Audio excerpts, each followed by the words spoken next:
যেটা আজ ভারতের ছেলেরা পারেনি, ভারতের মেয়েরা সেটাই করে দেখালো। নিউজিল্যান্ডকে হারিয়ে বিশ্বকাপের সেমিফাইনালে জায়গাটা পাকা করলো হরমনপ্রীতের দল। একটা মাস্ট উইন ম্যাচ।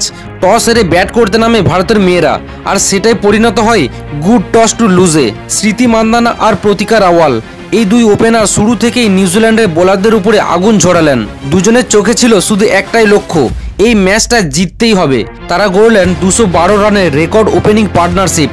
মান্দানার ব্যাটে 95 বলে 109, আর প্রতিকার ব্যাট থেকে এলো অনবদ্য 122 রানের ইনিংস। এরপর জামিমার দুর্ধর্ষ 55 বলে 76 রানের ইনিংসের উপরে ভর করে ভারতের স্কোর গিয়ে দাঁড়ায় 340-এ।